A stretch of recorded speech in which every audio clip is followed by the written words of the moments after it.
Bakit sinama pa ito nito? MP5 yung din eh. Tanong ka dyan.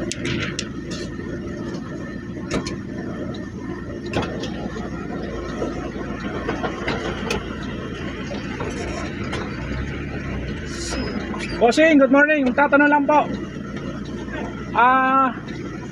Hindi ko kasi sigurado kung may load pa yung ano kay Pira lang kasi ako dumaan dito eh.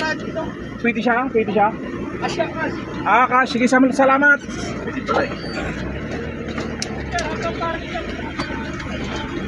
For safety yung pila namin. For sure na, tanong tayo. Kasi pira natin gamitin yung sasakyan natin eh, si Cordapia eh. Kaya hindi natin alam kung may load balance yung ano natin eh. Sabi, no load, no insufficient balance, no entry sabi. Kaya nanigurado tayo. Pero mga kupal na to kasi ano eh. Ang dami nilang mali-mali dito sa ano nila eh. Tapos ngayon, pag sila, ano agad eh no? Ano kagad? Violation tayo kagad no? Pila lang tayo sa saglit mga ano.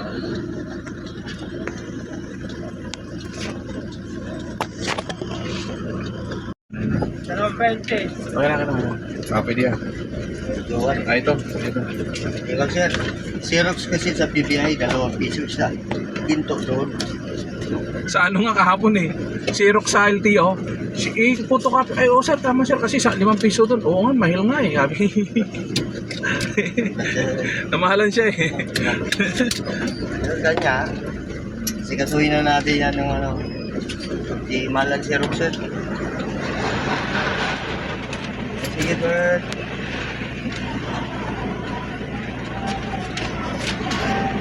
Yun, nakalusot tayo mga kupal, mga kagatel. Kabayad na tayo 79.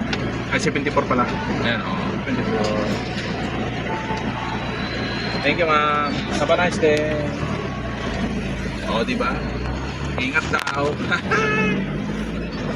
Let's go, mga kupal.